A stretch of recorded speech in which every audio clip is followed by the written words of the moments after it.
conquête de la souveraineté passe avant tout par l'exploitation des ressources nationales au profit de nos populations.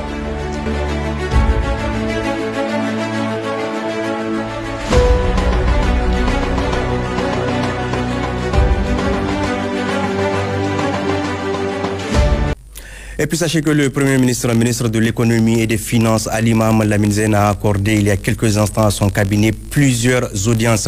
Il a successivement reçu les oulémas, membres du Rassemblement des associations islamiques pour le développement et l'appel Raïda, puis une équipe du Fonds monétaire international FMI et enfin une délégation de la Banque africaine de développement BAD au centre des échanges soutien aux actions et aux mesures salvatrices du CNSP et les questions de développement du pays à travers des coopérations fructueuses avec les partenaires au développement. Nous y reviendrons dans nos prochaines éditions. 18 mégawatts de plus pour la Nigélec à Niamey, c'est l'aboutissement du projet de réalisation d'une centrale diesel par le Maroc à titre de don pour permettre à la Nigélec de renforcer ses capacités de fourniture d'électricité. À la veille de la mise en service officielle de cette centrale, la directrice générale de la Nigélec a tenu à présenter sa gratitude à tous ceux qui ont contribué à la réalisation du projet en temps record. Gérard Ablaziz et Ousmane Konaté pour le compte rendu.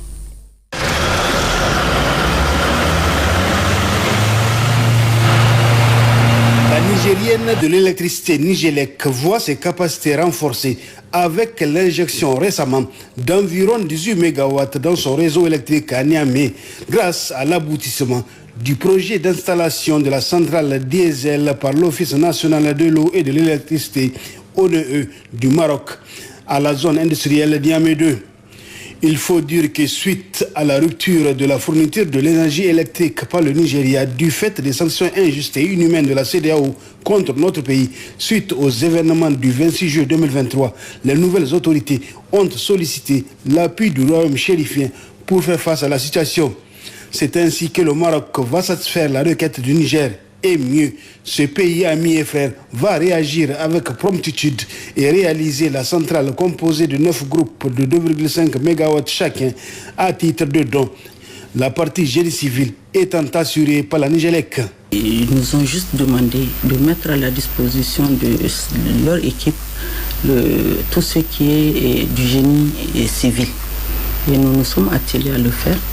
Ils se sont mis à l'œuvre. On avait convenu d'une convention sur 18 mois et une fois que cette convention a été déterminée, ils se sont acharnés à nous faire parvenir ces groupes, accompagnés de techniciens au nom de 35 pour nous aider à mettre en place ces groupes. Ce qui est extraordinaire et mérite d'être souligné, c'est que cette centrale a été réalisée en un temps record, tenez bien, 4 mois au lieu de 18 initialement prévus. Ceci est à mettre à l'actif des techniciens marocains, une trentaine, et ceux de la Nigélec disponibles nuit et jour sur le chantier. Des pays voisins et amis qui ont facilité le transit du matériel dans des conditions optimales de sécurité et l'ambassadeur sortant du Maroc au Niger, Alal El Achab, très dynamique. À la veille de mise en service de la dite centrale, la directrice générale de la Nigélec leur présente au nom des autorités toute sa gratitude. En traversant des pays tels que la Mauritanie, le Mali, le Burkina et la frontière nigérienne, ces groupes ont été accompagnés par les armées de tous ces pays et ils ont mis à la disposition du convoi et tout ce qui s'ensuit. Nous les remercions sincèrement et le gouvernement du Niger est reconnaissant par rapport à cette coopération. La Nigélec et les autorités du Niger portent une mention spéciale à l'endroit de l'ambassadeur du Royaume du Maroc ainsi que les techniciens qui ont pris la peine de venir nous accompagner dans cette démarche. Mais il n'y a pas qu'à Niamey que la situation énergétique s'améliore. À l'intérieur du pays également, ça sera le cas avec plusieurs projets en cours de réalisation. Avant les événements du 26 juillet, nous avons une capacité de 100 mégawatts à partir du Nigeria pour alimenter la zone fleuve qui est constituée des régions de Niamey, Dosso et Tillabéri. Mais depuis l'incendie qu'il y a eu au niveau du poste de Birnin Kebbi, c'est seulement 40 mégawatts que nous sommes en train, en tout cas, de tirer à partir de la ligne du Nigeria. Donc tout le reste de la capacité qu'on est en train de fournir à nos abonnés vient de nos propres centrales. Donc c'est pour dire qu'il y a vraiment une grosse avancée et que nous continuons en tout cas à développer des projets dans le secteur de l'énergie grâce à l'implication de nos autorités. En un peu plus d'une année seulement, que de chemin parcouru par la Nigélec qui est en passe de satisfaire la demande énergétique nationale à partir de ses propres moyens de production grâce à l'appui des plus hautes autorités et conformément à la vision du président du CNSP, chef de l'État, le général de brigade Abdraman Chani, qui fait de la souveraineté énergétique l'une de ses priorités. Suite de cette édition, à travers la signature d'une convention de partenariat, la radio-télévision du Niger RTN et la Fédération nigérienne de football se sont engagés à collaborer pour la promotion et le développement du football nigérien. Ce partenariat a été scellé hier à Niamey au cours d'une cérémonie organisée à cet effet. N'est-ce pas, Ablazi Issaka?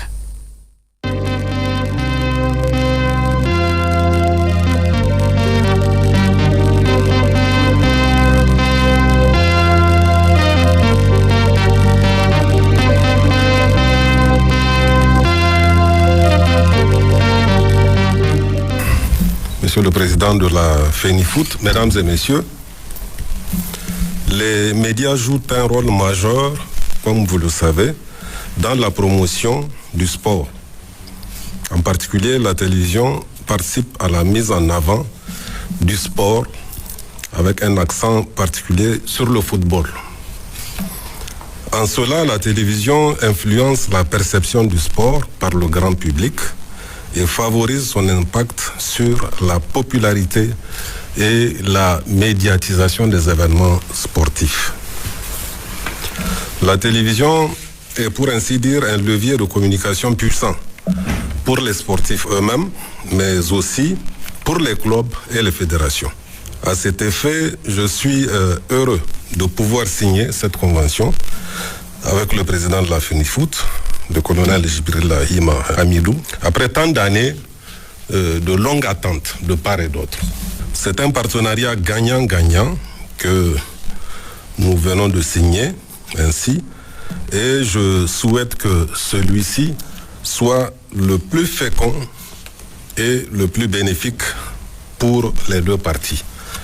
Le tout au service des téléspectateurs et amateurs du foot et de la promotion de cette prestigieuse discipline sportive.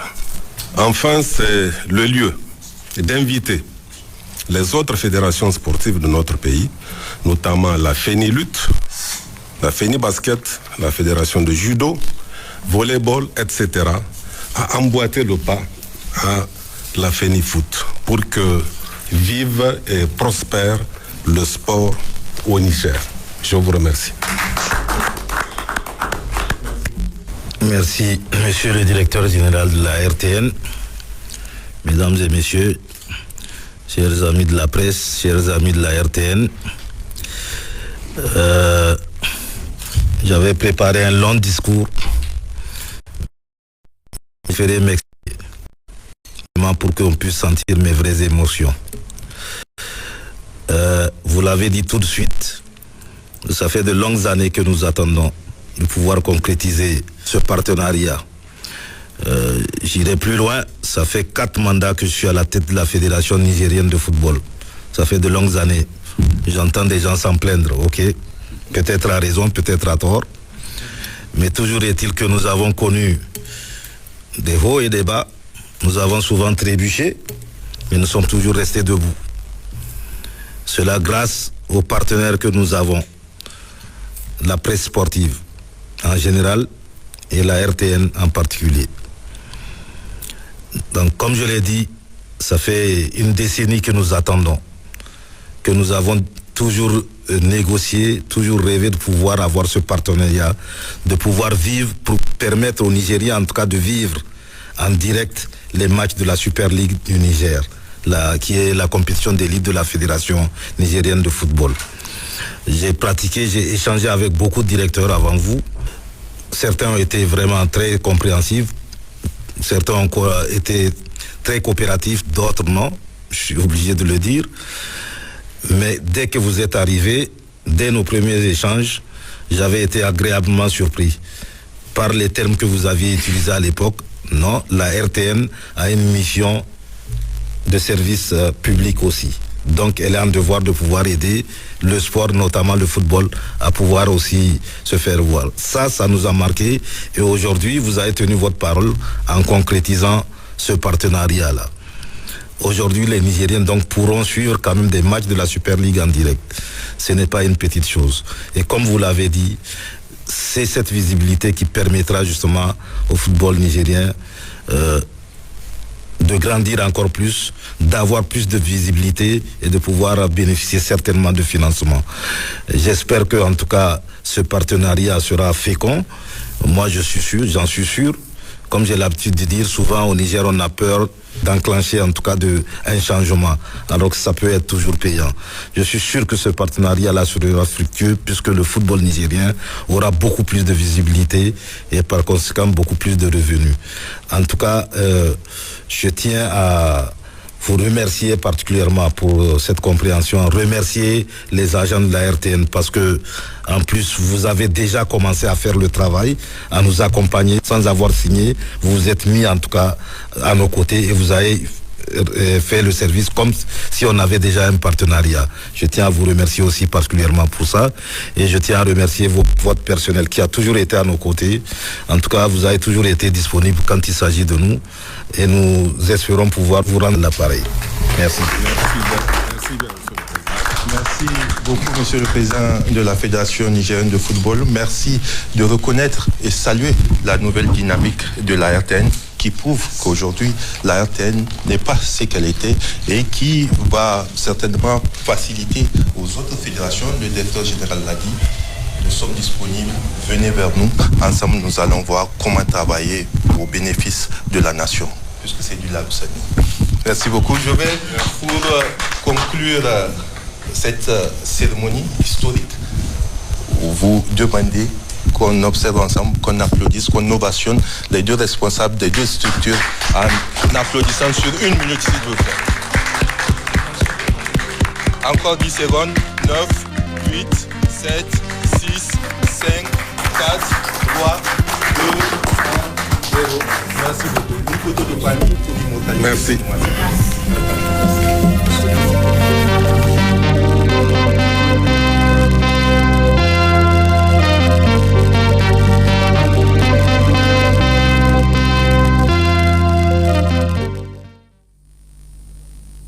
Merci à Blaise Issa de nous avoir fait revivre cette cérémonie de signature de convention de partenariat entre la RTN et la FENIFOOT.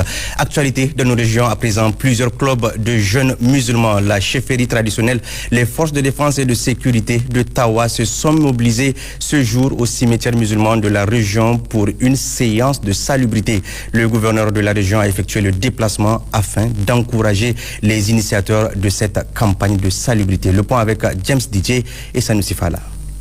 La chefferie traditionnelle, les forces de défense et de sécurité, les clubs de jeunes musulmans du Niger, le club Hadan Kam Matassa, le club Hadan Nkassa, le club Rahama et l'association des étudiants musulmans du Niger, section de Tawa, ont uni leurs forces pour nettoyer et réhabiliter certaines tombes au niveau du cimetière musulman côté est de la ville de Tawa, un lieu qui constitue notre dernière demeure, d'où la présente initiative. Accompagné par ses proches collaborateurs civils et militaires, le gouverneur de la région de Tawa, le colonel-major Omar Tawai, s'est rendu sur place pour, d'une part, saluer la présente initiative et d'autre part lancer un appel à l'ensemble de la communauté musulmane de Tawa pour emboîter le pas à ces différentes structures. On s'est retrouvé ce matin avec tout ce que vous voyez comme personnel, les forces de défense et de sécurité et certaines associations qui sont là, donc qui ont participé à cette salubrité-là. Donc je les remercie sincèrement et je suis très satisfait de voir une population assez motivée pour pouvoir participer à cette salubrité-là. Et j'encourage en tout cas toutes les associations qui sont là donc au niveau de la ville d'Ottawa, donc pour qu'elles puissent participer à ces salubrités-là, parce que c'est très très important. C'est la seule chose qu'on puisse faire au monde. Nous implorons Allah le Tout-Puissant pour qu'il leur fasse miséricorde. La semaine prochaine, ça va continuer. Donc je crois que chacun a l'occasion de mettre sa main, comme on le dit, pour pouvoir nettoyer ces lieux-là. Notant enfin que cette campagne de salubrité est organisée chaque fin de semaine, selon le représentant du chef de canton d'Ottawa, qui a saisi l'occasion pour inviter les bonnes volontés à apporter leur contribution matérielle afin d'atteindre les objectifs poursuivis dans le cadre de cette campagne de salubrité. À Maradi, l'administratrice déléguée de la commune rurale de Gazawa a initié un vaste chantier de réfection de la maternité de l'hôpital du district de la ville. Le gouverneur de la région s'est rendu sur les lieux pour réceptionner et féliciter l'administratrice pour ses réalisations. Le point avec Hassan Danatahi et Issoufou Suleiman. L'administratrice déléguée de la commune rurale de Gazawa, l'adjudant-chef Houda Sal Seni, a initié un vaste chantier de réfection de la maternité de l'hôpital de district de la ville qui porte désormais le nom du président du CNSP, le général de brigade Abdraman Chani, chef de l'État. Ces travaux ont coûté quelques 8 millions de francs CFA qui ont servi à la construction des salles de consultation, d'accouchement, de suite de couches et autres travaux d'assainissement. Le gouverneur de la région de Maradi, le contrôleur général de police Issoufou Maman, a visité pour réceptionner, encourager et féliciter l'administratrice déléguée pour ses meilleures conditions d'accueil créées au profit de la population en général et en particulier des femmes. En outre, l'administratrice déléguée a initié une vaste opération de salubrité pour rendre le séjour des délégations et autres visiteurs agréables. Ces travaux ont mobilisé dans un élan patriotique de solidarité, de cohésion sociale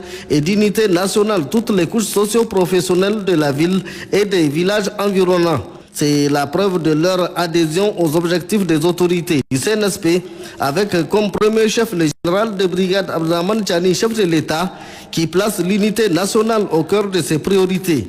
L'autre engagement a consisté pour les autorités et populations de réserver un accueil chaleureux aux délégations des lutteurs, de faciliter leur séjour et de créer toutes les conditions inhérentes au bon déroulement de ces éliminatoires pour ainsi permettre à Maradi de rééditer ses performances lors de ces compétitions nationales. Retour à Niamey où l'association des femmes Convergence pour le Sahel a organisé ce matin à la grande mosquée de la capitale une opération de salubrité dans le cadre de l'embellissement de la ville. Une grande mobilisation pour rendre ce lieu de culte véritablement propre comme l'exige la religion musulmane. Le point avec Jamila Amadou et Amadou Bourema.